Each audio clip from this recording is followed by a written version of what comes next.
And really, we've started two things.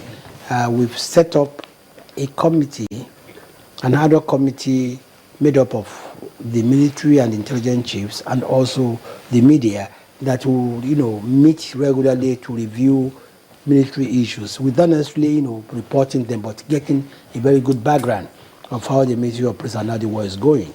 We've also suggested another workshop, to train defense reporters and especially those who are in the war front.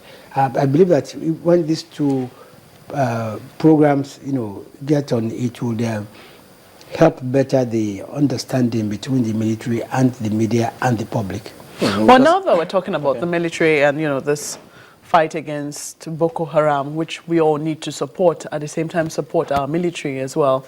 This matter that recently happened also comes to the fore because, again, some people have asked, is the military for us or are they against us?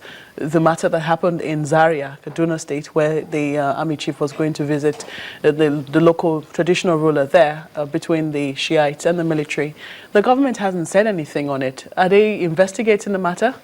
I think the government has said something about it. I remember that the governor of Kaduna State actually addressed, made a broadcast to the state and also issued a statement.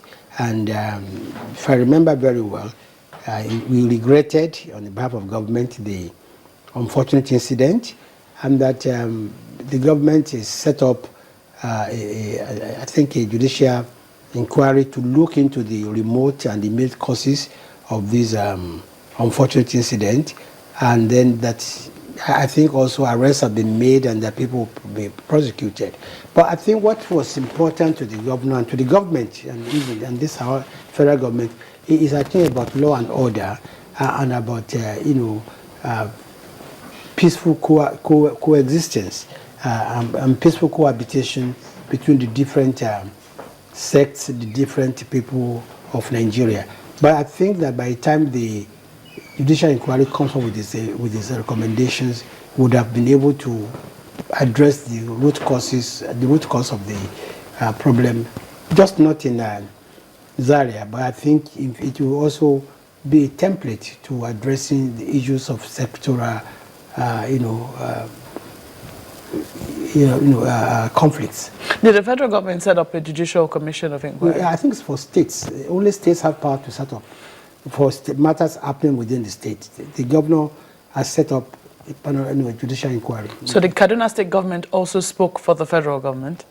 No. You see, one is that it was a state matter, in the sense that it happened in the state, and the governor was on top of it with the military, and the first thing the government did, I think, was to try to localize it and address it, and until it becomes completely out of gets out of hands of the state, the federal would not interfere in it, and I think the government of Kaduna State handled it very well. The reason why people are sorry, I thought Marcus' question should have been, or rather, is because the military is involved. Exactly. So since the military is involved, we thought the federal government should have done something quickly on that by swinging into action to constitute their own form of investigation.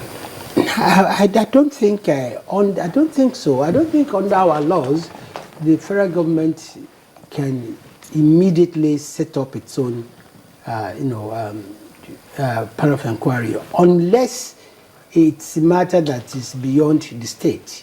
And I think that the governor was in close contact with the president on this matter, and what people don't know, what people don't hear, is the efforts that was taken to really ensure that this matter did not go outside Kaduna State.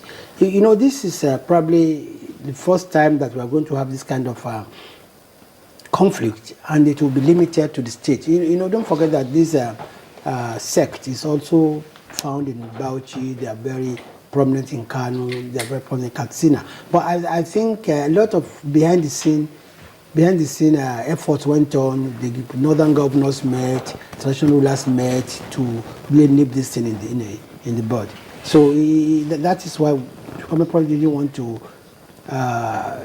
The federal government felt that the way it was being handled was the best.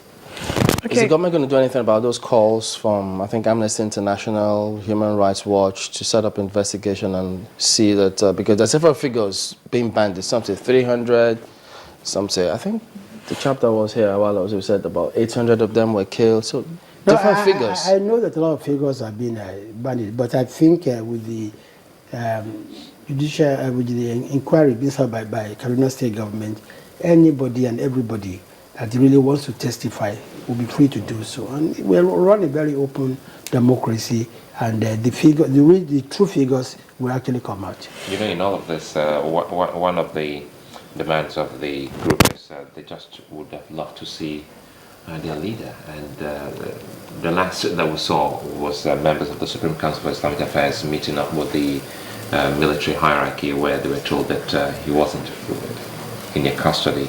And the thing is, no one has said anything about his whereabouts.